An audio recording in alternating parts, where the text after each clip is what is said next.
Hey y'all missed me. You see your girl got her locks out today. Y'all know the vibes. Anyways, as y'all can tell by the title of this video, it's another installment of Everything Wrong With, and obviously we're doing You, and it just came out on Netflix. Honestly, I'm only doing season 3. I don't know why in my notes I wrote season 4. Yeah, we're doing season 3 of You. I would do the whole show. Maybe I will in the future, but I just don't have the energy to go back and watch 2 more seasons of all of that. Okay, I don't have it in me. I don't. So if y'all do want a more in-depth, video about everything wrong with You, y'all can just let me know in the comment section down below. But for the time being, we're only going to be critiquing season 3. Yeah. If you're a new subscriber, let me know in the comment section down below how you found me. If you're a return subscriber, thank you for tuning back in to see my face. And I'm not going to talk too much. We're just going to get straight into the video. So I made sure when I watched the show, I didn't go online and look up any of I tried to avoid any spoilers. Thankfully, I did. So none of the show was ruined for me. But usually after I finish the show, I like to go online and see what everybody else is saying, seeing if people are thinking what I'm thinking, if they think it's something totally different. And I can completely say it's like the internet is split in half. There's one half with common sense who know that it's a good thing that, oh, there will be spoilers in this video before I continue. Now I'm going to proceed. Yeah. So it's the one half that has sense and that knows love should have completely died. And Joe should have went along with her. And then there's the other half who apparently are arguing about who they were rooting for. Joe and Love are despicable serial killers. They're not good people. They both should be dead. What do you mean you was rooting for one but not the other? What do you mean you wanted them to work out the relationship? I don't understand what's going on right now. What do you mean you was rooting for these people? Even the actor himself, Penn Badgley, because Lord knows I want to call him Bradley. Badgley has even said that Joe is a horrible human being and the only way to end the show is by killing him. And that's exactly what that needs to happen. What do you mean you are rooting for this man? I don't it's not sitting right with my spirit because I don't understand what's your thought process. What's really going on up here?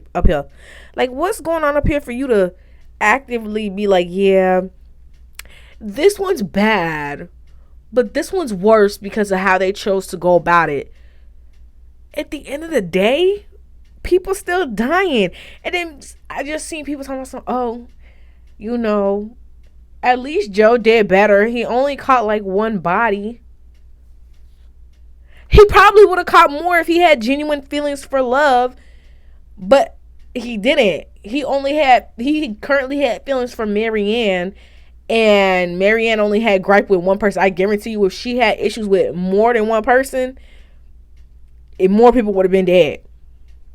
More people would have been dead if she had issues with more than one person, or he was actually still in love like how he thought he was going to be until he found out she was a killer like him. Okay? Yeah, I already know I got my handy dandy notes off to the side. I got my glasses, so I'm going to be squinting, Okay, so my first initial thoughts when watching the trailer was that it was going to be about, what's that lady's name? Natalie. The way they set it up in the trailer, it made you seem like Natalie was Joe's new obsession. The season was going to revolve around her. Maybe Joe trying to find a way to be with her. They never really gave an indication whether she was feeling him in the trailers, anything like that. And then they also changed the baby's gender because in season 2, they said he assumed it was a girl. They had never really confirmed it with a doctor's visit or anything like that. They just assumed it was a girl. They had a feeling it was a girl. Obviously, they were wrong. It's a little boy. Yeah. So when Natalie died first quarter, I think episode 2, I was like, oh, the show's definitely not about her. I like when trailers aren't what I expect. I want to know what to look forward to in the season, but I also like when it subverts our expectation because essentially the season is not about Natalie, but Natalie is a catalyst for a lot of the stuff that's going on. She's the catalyst for Love's first kill and them trying to be in this neighborhood after, they done just killed somebody, their neighbor, in fact, which led to the chain events of Theo and Love forming a relationship. Theo's dad being suspicious of them, Carrie and Love becoming best friends because Natalie's out the picture, so they ain't friends no more. And then, essentially Joe realizing how much he really doesn't want to be with Love. Like, he was like, oh, I'm gonna suck it up in the name of providing for my son so my son don't turn out like me. And I think he was doing okay with it until Love really killed Natalie. Then it really solidified to him, like, she's just gonna kill when she wanna kill. And he's like, I don't want that. And that's when, his fixation moved on from Natalie, because one, she's dead, to Marianne. Obviously it wasn't like immediate, but somebody who has an obsessive stalkery tendency needs something to focus his obsession on. So when Natalie was out the picture, guess who hopped in it? Marianne. So yeah, the trailer really threw me off, but I kind of enjoyed it because, I didn't know what to really expect. I thought it was just gonna be like, oh, he's just gonna be stalking another girl and that's about it, and trying to hide it from Love. Like, I just assumed that's what it was gonna be, and it wasn't. It was better. Moving on. I'm not gonna lie, that missing white woman syndrome episode made me it made me laugh because, like, it was a very shallow take. But at the same time, I find it funny because we know this show was filmed months in advance, maybe a year in advance. But the fact that it came out now, especially with all the missing persons cases that's been going on, and a lot of people have been highlighting the difference between the type of effort that white women get versus people of color who have been missing way longer, who have had the social standings, who have had people asking where they are, you know what I'm saying? So, like, it was just it was like perfect. It was like ironically perfectly timed. I don't even know if I'm using ironically in the right sense here. It's like nighttime, y'all. The brain is not here. Your girl has case studies and exams and all this stuff at school, so my brain's a little fuzzy if I'm using words wrong. I apologize, okay? So, yeah, that episode made me laugh. Of course, it was a shallow take. The ones who already were aware of the missing white woman syndrome, it wasn't really nothing new to us, but maybe it will start a conversation for somebody. So, yeah, it was a shallow take, but I wasn't really expecting much from them, especially because majority of the characters are white, so to them it's not really like a thing to even like pay attention to. So yeah, this just, I don't know, I feel like if you're gonna talk about something, just give it the time to give it nuance. Like, when you just make it a throwaway line, it means nothing to anybody, especially for people who aren't open-minded, and it's just like, oh, what are you trying to say? Da, da, da, da. Like, I don't know, when you cover, not cover serious topics, but when you say stuff like that, I feel like you should take the time to, be a little bit more nuanced about it. Because they defined what it was, but, I just feel like they could have did it a little better. Just a little bit. Like, maybe if they had somebody else in the town that was missing, but they didn't get half the effort, it would have really solidified it. But, yeah. And I don't know, I think what also kind of like made it less impactful is the fact that Madre Linda, I think that's what the town was called, it was such a small town that was it was pretty much tight knit. Even if people wasn't really genuine friends, they was pretty much tight knit and they knew each other business. So the white woman syndrome, it works, but it don't work because of how tight knit the town was, and the fact that there was nothing to compare it to. You know what I'm saying? There was no other efforts to compare it to. Like, there was no other missing person, like person of color, to compare it to. And then the way that the town was set up, the way the world was set up, is that they're very small and tight knit, and everybody know everybody else's business for the most part, even if it's what you want them to know. Like, it was just less impactful because it just didn't work in that specific setting. But it was a nice little throwaway line. It made me laugh. It made me giggle a little bit, a little chuckle, a little hee hee ha ha. So yeah. Okay, here is my first like real point of everything wrong with you. Some of their cover-up stories, I just don't understand how they did not get caught. Like, it just doesn't make sense to me. Okay, so when someone dies, right, an autopsy is usually performed so that you can figure out the time of death along with the cause of death. Obviously, the way they set up Gil when he killed himself, the way they set him up to like take the fall for Natalie, obviously the way that he killed himself was the same way that Joe set it up, so that wasn't going to be any different. Hopefully he used the same materials that Gil used. But what really like threw me is that they used Gil's phone to send a text to his wife, Margaret, to tell her not to bring the kids home so that the kids wouldn't see their father like that. But my thing is, when did they send that text? Because that, first of all, Gil killed himself and they saw him doing it on camera, which is why they rushed to the store. I don't know if he was in the middle of doing it when they were rushing to the store, or they saw him already after he committed it. But yeah, so they texted his wife Margaret. So I'm like, when they did the time of death, did they not notice it didn't align with, the text message? Because they had to have seen Gil doing it, or at least after he had did it. Then they had to travel to the store. I don't know how big the town is, y'all, but they had to travel to the store. Then they had to get him down. They had to come up with the plan. I don't even know. And then they had to go back and set Gil up. So how long did it take for them to get to the store, to take Gil down, to come up with a plan, to go get the axe? Because they did the axe thing. I don't know if the axe was already in the basement. They didn't clarify that, or maybe I missed it. Y'all can let me know in the comment section down below. But yeah, so I just want to know with Gil, it's like, when they did his time of death, did they not realize it didn't match up to when he sent his wife that message? Or were they just like, oh, suicide is suicide, so who gives a crap when he died? Like, you know what I mean? Like, dude, like, I feel like an autopsy, I personally would have still did an autopsy, especially for the fact that another white woman just went missing. Now all of a sudden this man is dead. I would be a little suspicious. Because what do you mean right now? What do you mean? And then on top of that, when you die, your body goes through rigor mortis, meaning like it basically like turns into stone. Like it's hard to, you can't move it no more because ain't no blood function to move it. So I'm like, in my head, I'm like, would the fingerprints even properly transfer? Like, I don't even know. And then it was like, did Joe and Love even wipe their mother freaking fingerprints off the weapon? Like, it was just so many like things that could have went left with Gil, that it felt like, the police were like, okay, somebody confessed, so that's it. It is what it is. We ain't even gonna take proper measures to confirm that it was this person. Like, even with suicide notes and stuff like that, people still try and confirm it just to double check, just to, make sure ain't nobody doing nobody wrong. But whatever. Maybe I'm just thinking too much into it, but I feel like maybe I've been watching Criminal Minds too much, and I feel like they need to be in detail with it. But yeah, I don't know. Some things just didn't add up to me, because I feel like the time of death versus when they sent a text would have been way different, and it would have threw off the whole investigation. But obviously, people ain't doing their job like they supposed to, so that's neither here nor there. That was my first gripe with it.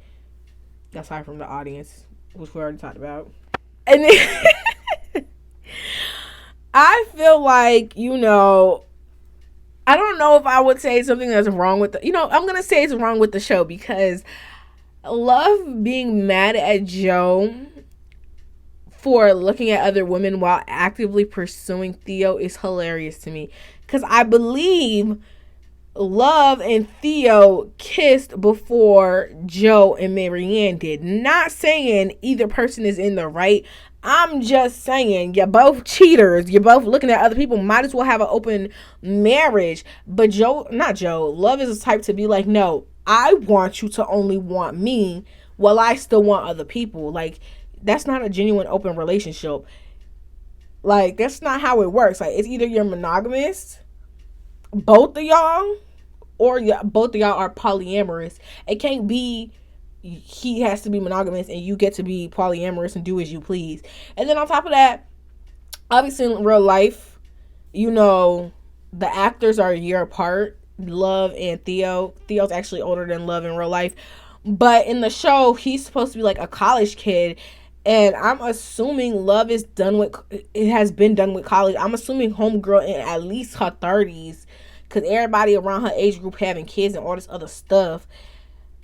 So, like, what are you doing with a 19-year-old? I'm pretty sure he was 19 in the show. What are you doing with a 19-year-old? That's mad weird to me. And then we already know Love is not okay in the brain. So you really manipulated this young child to be in your face and to be wanting you, to the point that he lost all common sense when it came to the end, when he was finding out the truth of what was really happening in the town. Like, that relationship was weird to me. It was weird. I couldn't, like, I was just like, no. Like, anytime they would interact, I would just be like, no, stop, go away, cut it, end it right there, because no. First of all, First of all, I don't know. I was wondering why Theo looked so familiar to me. Honestly, I chalked it up to him looking like every other Hollywood white boy. Because a lot of them do look alike. I'm sorry, they do. And I thought maybe he was just, he was reminding me of somebody else. But no, Theo is Noah from After. Now I'm not attracted to him in either one, but he looks way better in You than he did in After. Like, the long hair really don't suit him. It don't. And the characterization of Noah in the movies was just trash. I mean, he wasn't that interesting in the books either, but especially in the movie, boring, no personality, no nothing. At least in the book, we going off on a tangent. Let me stop. But yeah, so I was shocked. I was like, oh, that's where I know his face from. So okay, it's not like he's generic. I've seen him before. So yeah. And then my gripe with him is like, why are you messing with a married woman? Like, what do you really think is gonna happen? She just had a baby with this man. And they just got married a little bit before that. I don't even think they made a year's anniversary yet. And you messing with her. You in college. Your daddy wife just died. Your own mama, like your real mama, you ain't even on cool terms with her. And you like, honestly, I think that with Theo, it was like he had serious mommy issues. And he ran to Love. And Love, the weird manipulative person that she is, took advantage of a poor hurting teenager to her benefit. Like, I'm not here for it. I'm not. It was weird. It was nasty. And it was just dead wrong. He wrong for even trying to get with a married woman. But at the end of the day, he's still the younger one of the two. And Love should have knew better to not even pursue that. But we already know she not okay up here. And then my other gripe that I have with Theo, right, is at the end when he sees Joe putting something in the trunk and he assumes it's Natalie that is just done been killed.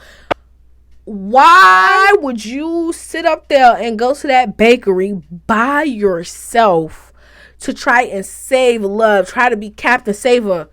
Because I don't understand. You are clearly seeing that Joe is capable of murder. Even if he didn't kill Natalie, he's capable of murder. But he didn't kill Natalie. But what's his face don't know that. Theo don't know that. So if you are assuming this man to be capable of murder, he killed your daddy's wife. Why in good grief, God's name, would you sit up there and go up to that bakery to try and save Love as if he wouldn't as easily kill you? You know what I mean? Like, and then even if you wanted to be Captain Saver and go and save Love from this man, why would you not at least tell people where you're going in case anything were to happen to you? Why would you not at least inform your stepdad? Even if he said some nasty stuff to you, the man is grieving. I'm not saying what he did was okay, but he was grieving. You could have did the bare minimum of saying, you know what? You're right. There's something wrong with this family, but it's not Love. It's Joe because, the stepdaddy thought it was Love. I mean, he was obviously right. But yeah, you could have been like, oh yeah, something's up with them. I'm gonna go and try and save Love because she's not the one I don't believe she's the one that's doing the stuff. I believe it's so-and-so. You could have at least did that. Like, even if y'all wasn't on good terms, I would rather somebody know where I am if I'm going to go do something potentially dangerous that's going to end my life. Because imagine if you had died. They would have gotten away with it. I guarantee you they would have gotten away with it. They would have gotten away. I mean, Joe did get away with all of it. He got away with every single thing. And you don't think they was going to get away with you? Like, let's be clear. You really didn't think they was going to get away with you. But I know his stepdaddy was pleased to know that he was right for spying on them. I knew his stepdaddy was pleased. But I'm glad the stepdaddy, nothing happened to him. And I'm glad he left Joe paralyzed on that floor. Because, baby, sitting up in your face knowing that his wife killed your wife and he covered it up. Like, I'm in Miami. I need to call up Miss Cassidy. My name is Patty. If y'all like the nose cuff, I will link my boutique in the comment section down below. I have an array of them. This also comes in gold and a whole bunch of other shapes and stuff like that. Let me not ramble too much though, but like, yeah. I'm in Miami. I need to call up Miss Cassidy. My name is Patty. Moving on to Sherry and Carrie. I'm not gonna hold you. When they couple first appeared, they irked my soul. They really did. The way they spoke, the way they talked, the way they, it was just everything. Even the line delivery. You know you a good actor when you can make me hate your character. It's not like I hated them. They were just annoying. You know you a good actor when you can annoy somebody through the screen like that with a fake character. Yeah, in the beginning though, was not messing with it, was not having it. But I will say at the end they came around for me. I really liked, although their relationship seemed very shallow, they did genuinely care about each other. And I think because they were so hyper visible on social media that they both assumed that the other person only cared about looks and appearances, which is what probably caused a strain in their relationship, even if they didn't want to admit it. But yeah, they did come around for me. I really did appreciate the relationship. Joe and Love could have learned a little something. Okay, they might be vapid and shallow, but they did genuinely care about each other and wanted to see each other do good. I'm glad they didn't kill each other. I really thought, I ain't gonna hold you, I thought Sherry was gonna kill Carrie. I really thought she was. I thought she was. I'm glad she didn't though, and I'm glad they get to profit off their trauma. I guess. Well, I don't want to say profit. I don't want to say it's good to profit off your trauma, but at least they ain't die, and at least they something decent came out of it. They're helping other couples now, and get to live their life. Shoot, I don't know, but I'm not gonna lie. The whole time they was in the cage, I completely forgot about Love's key that she had put in that little container. All I was thinking was check the little undercarriage thing, the little bar thing where Joe put his key. That's all I was thinking as they were in the box. I'm like, look for a key, look for a key. Like, I don't know how in God's name your mind would think to look under this little shelf block. Joe was actually very smart for where he put his. But that's all I was thinking. I was just like, look for a key, try and find the key. Like, I was begging for them to find a key. When they finally found it, I was like, thank God. But when they finally did, I was like, dang, I think Carrie's gonna die. I think that gunshot wound gonna kill him. I was hoping it wasn't. I'm glad it didn't. But I really was like, oh, shoot. She found the key a little too late.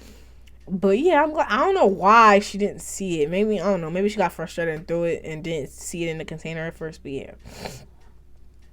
I'm glad she was able to find it. I'm glad it was able to get out. And lucky for them, Love and Joe don't trust each other, because they had been in a predicament where Joe was literally about to kill Love, and Love had Joe locked up in that cage, so they just didn't trust each other. Okay, so y'all already told y'all when I finish the show, I like to go through the hashtags on Twitter to see what everybody's saying. And somebody pointed out to me that in season 2, they said Love only bakes when she's stressed, and Shawty went out and bought a whole bakery.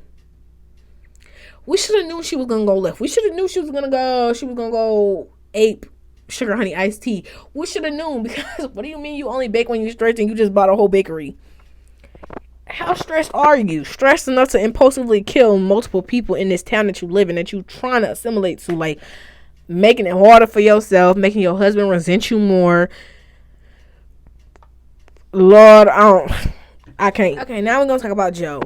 So this season we got to see flashbacks of we saw one of him and his mother, but it was mainly with his counselor, and I guess it was like his group home / school. I'm pretty sure she was a nurse. I don't know why I said counselor.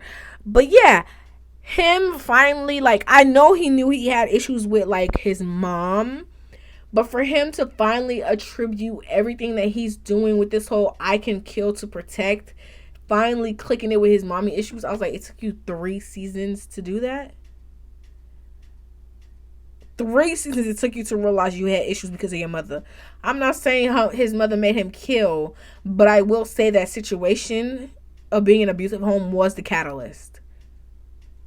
And him being afraid that people are going to abandon him, so he becomes so obsessed with them and ends up apparently killing them before they get a chance to leave him, definitely came from his mother. Definitely. So yeah, I was like, it took you 3 seasons to put it together? 3? And then there's the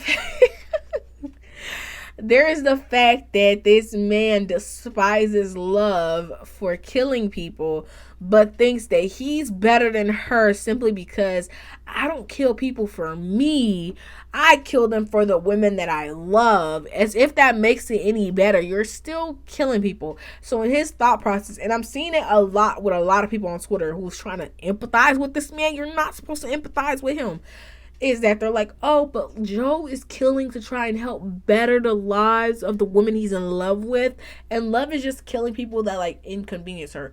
Neither one is better, because at the end of the day, when Joe's killing people that are like inconveniencing the women that he loves, he's not killing them because he's like, oh, not only will it make your life better and that's it. No, he's like, I'm killing them because when I kill them, it takes stress away from you, meaning you can be more into me. He's literally he's still selfish. He just thinks by rerouting it in a way that, oh, well, it's not only me getting her attention more, but she's also less stressed. Like, his whole entire purpose of doing that is because if he believes if his woman is less stressed, less, dealing with a whole bunch of other BS, that they can just focus on him and being about him. He's still selfish in his killing. He might be more calculated, and I use that word very loosely. I use it very loosely because if the policemen in that show were doing their jobs how they were supposed to, Joe would have been caught. Because maybe I watch Criminal Minds too much. I think I'm a forensic expert or something. But he left a lot of clues in my opinion. But that's just me. That's just me. The man barely ever wore gloves. Was just touching stuff with his bare hands. He was just doing stuff. And the people are like, oh, he's more calculated. He's really not. I promise you, he's really not. He just happens to be white, conventionally attractive. So a lot of people let a lot of stuff slide. And that's a lot of the reasons a lot of y'all are trying to empathize with him. And it's a lot of the reasons why there are people that in the world that find serial killers attractive. And openly admit that. Because they think they look good. And therefore they must be redeemable in some way. I don't know the thought process, but I ain't here for it. Joe is a weirdo. You can love the actor Penn. You can love him. But loving Joe? Trying to care about Joe? No. Care about Penn. Care about Penn Badgley. You shouldn't care about Joe. He's not real. And even if he was real, that would be even worse. Because he's killing people. But we notice how he ain't kill nobody black. Or a person of color, period. Or the gay people. I'm just saying. Oh, no, wait. He killed Peach. And she was both lesbian and a person of color.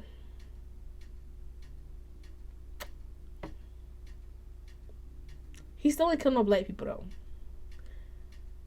But I think Peach was like an exception and not the rule. He's mainly been killing people that remind him of his mother, which is a straight white woman.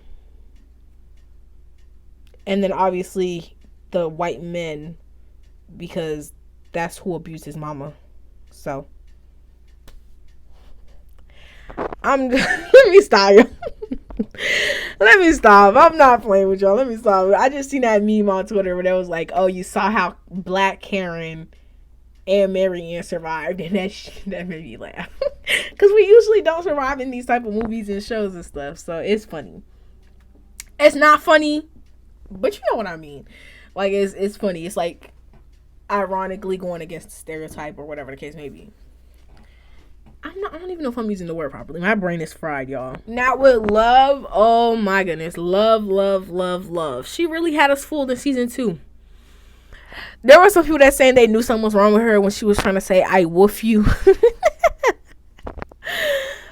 That scene was cringy, but I didn't really care too much about it. But yeah, Love is just an impulsive person. She doesn't think before she does, because let's be honest, the reason she's like that is she always had her family to clean up her messes. So even if she was impulsive, she knew that she had the money to make it go away. So the reason she was like Joe said, the reason she was so like freaked out when the whole Natalie thing was going on was because she never had any of her stuff come to light, because her parents would handle it, pay off the police and all that type of stuff before it even got to that point. So yeah, I don't think Love realized that her constantly killing people and forcing Joe to take this role of being like the family fixer was like ruining her relationship. Like, first it was her family cleaning up her messes of killing people, and then now she's making her husband do it. And I just it's like passing the torch off of responsibility, and it's a no for me. They could have that. I already talked about the discourse that's surrounding the show and how it's very jarring. People are trying to basically who is worse than the other. Like, they're two, I don't even know like the specific term if it's psychopath or sociopath, because they obviously have feelings, so I don't think it's sociopath. I don't even know what it is, what you would diagnose them with. But essentially, they are two mentally unstable people who are outright serial killers. Like, they're killing people left and right. There is no one is better than the other. No, they're both equally, like, horrible. They're both...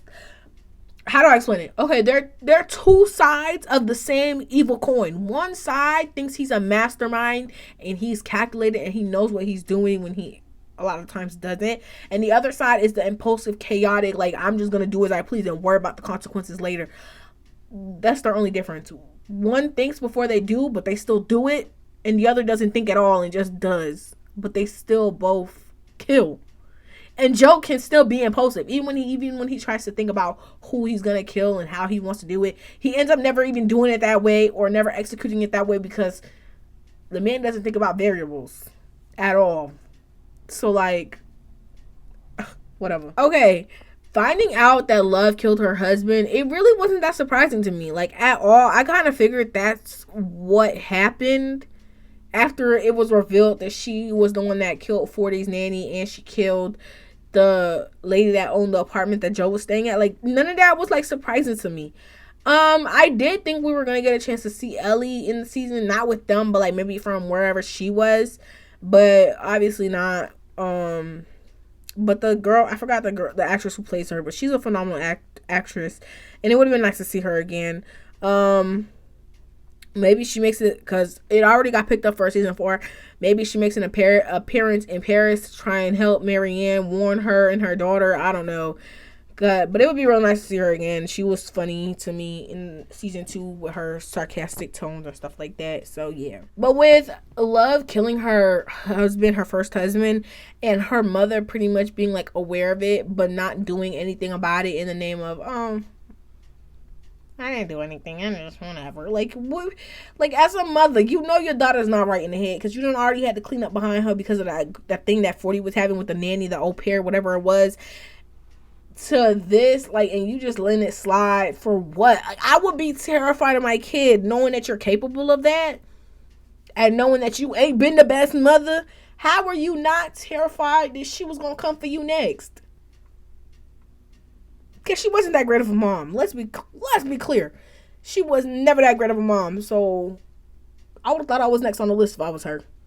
And I would have got the elf ASAP.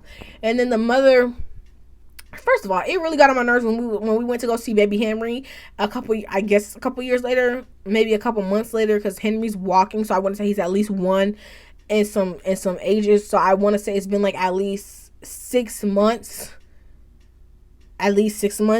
But yeah, her trying to fight with Lansing and whatever the partner name was to try and get the baby. You're not even in your right stable mind. You're not even sober. Like, and you're trying to take the baby from this couple that's been trying to adopt for how long? Like, are you good? And then I knew something was going to happen with the mama. I knew something was going to happen the moment they gave that baby the middle name 40. I knew it. Because why would you give that baby that middle name? Y'all both had this weird parasocial relationship. I think I used that word right. With 40. Like, Love was obsessed with fixing him and making sure he stayed broken so that she could fix him. And his mother was hell-bent on enabling all his behavior. Like, and you didn't think your mother, who's not sober, wouldn't, mentally just unhinge, thinking that your baby was her baby?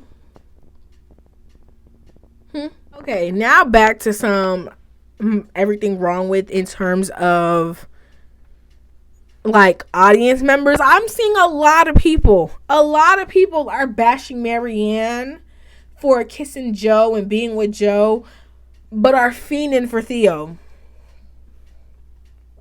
It's giving anti-black. And I say this because Theo knew darn well Love was not leaving her husband. She has said it to him multiple times. I'm not leaving this man. But he still actively pursued her. I know he was a kid. I know that Love manipulated him. But that's not the point. I'm just looking at it objectively from the fact that he was still pursuing this lady. Okay? But then people are mad at Marianne. But I'm like, Marianne was told and manipulated by a literal psycho and told that he's leaving his wife. That he's done with her. They finished. Like, he's just trying to get his baby and leave because his wife is not up here. Marianne was lied to and led to believe that Joe and Love were done. If she genuinely believed it, I don't know. If she didn't believe it but didn't care, I don't know. But for y'all to be fiending over Theo but bashing Marianne when they're both doing the same thing. And I don't blame either one of them because they were both manipulated. And they both were in vulnerable spots. And Joe and Love took advantage of both of them. But for y'all to only be bashing Marianne, it's giving anti-black. It's giving I don't like black women. Because what you doing all that for? And then there were a lot of people that were saying that the Marianne and Joe thing was rushed. But honestly, I don't think it was rushed. And I know it happened quickly in the show, but the reason I don't think it was personally rushed in the sense like they just threw it in there is for the simple fact that Joe has done this with how many girls. He's learned what to say to people. He's learned what buttons to push, especially because he stalks them so heavily before even properly interacting with them that he knows what to say to garner their trust, tell them what they want to hear so that they want to be around him more. Like, he's manipulative. I don't think it was, oh, Marianne was a hard ass and all of a sudden she's naive and dumb. I think no, this was a woman who was in a vulnerable spot, who was literally dealing with sobriety and, you know, stopping her addiction, fighting for custody of her child after a horrible breakup. I don't know if her and Ryan were married, but a horrible breakup. And now you have this guy who's coming to you, who, you know, is telling you everything you want to hear, who's well with his son and your daughter and trying to help you 24/7, is sticking up for you when your ex is around. Like, how can you not fall for that when you are vulnerable and all you're looking for is support? Marianne had nobody. She didn't have nobody. She didn't have a mama. She didn't have a daddy. She didn't have a sister. She had nobody. Marianne was truly on her own. Yeah, she had Lansing as a friend, but at the same time, there's only so much support he could provide. And when you're lonely like that and somebody comes into your life telling you everything that you want to hear and promising you the world, you're going to fall quickly. So that's why I don't think the whole Marianne thing was rushed, because she was a very sad person in a very vulnerable place who had a lot going on, and Joe took advantage of every inch of that. He took every advantage that he could, which is why she fell so quickly. When you have somebody selling you a fairy tale in a dream and putting it in your face to the point that you feel like you could touch it and feel it, you gonna fall quickly. You gonna fall quickly. Half of y'all fall for somebody just holding the door for you. And you think this man who's promising to help you with your horrible ex testifying for you in court, you think she's not gonna fall for him? And he's so adamant about y'all being together, he said he's gonna leave his wife, and you think you're not gonna fall for him. But y'all falling for the man at the grocery store who bagged your eggs. Let's not do that. So yeah, it was just giving real anti-black. Like, why are you mad at Marianne but not at Theo? They were both manipulated by literal unstable people who are murdering. Anyways, so Joe's in Paris, which I'm assuming that's where season 4 is gonna pick up from. I feel like my predictions are Marianne is gonna have found someone new. Joe's gonna be upset about it, and we already know how that goes. Or Marianne's going to be alone. Like, I don't understand what the thought process with Joe is going to be with getting Marianne, because if you think Marianne is not keeping up with people back home, if you think Lansing is not telling Marianne what happened, like, I just don't know how he's gonna explain to her that he's still alive. Like, how are you gonna properly explain that? You know what I mean? Like, how you gonna go about that? And then that's just one of the things I was just like, how, I don't understand. I don't that's not making sense to me because I don't know what he's gonna do. So I feel like Love is gonna end up Love, Jesus Christ. I think Marianne's gonna end up finding somebody else. Joe's gonna see that, get hurt, and all hell is gonna ensue. I'm praying that Marianne makes it through the end of season 4. Honestly, I hope he doesn't find her, period, and finds nobody to obsess over. I don't want him to obsess over anybody. But honestly, I'm not gonna lie, when I was watching the last episode, I did think that Joe was gonna kill himself. I didn't know about it being renewed for a 4th season when I first was watching it, but I really thought when Joe was setting up the house and he gave the baby away, I thought he was gonna kill himself. I really thought he was, and I'm surprised he didn't. I really thought he was gonna like let it go, but I forgot he's still obsessed with Marianne, so he's gonna go find her. Yeah, that's why I was a little confused when I seen him cutting off his toe. I was like, what's the point in this? Now it makes sense, but yeah, I thought he was gonna commit suicide. I thought he killed Love. He's gonna kill himself. He's gonna give Henry a clean slate. Like, both your parents are dead. You can't nobody mess you up. But no, Joe's too obsessed with Marianne. He has to go find Marianne, and I don't know how that's gonna. I don't know how that's gonna work out. So I'm praying he don't find her. I'm praying he don't find nobody. I'm praying he gets hit by a Paris trolley, bus, whatever type of public transportation they got out there. Hope he gets hit by one of them. Hope he falls off the Eiffel Tower. And I hope Marianne lives to the 4th. I hope she kills him.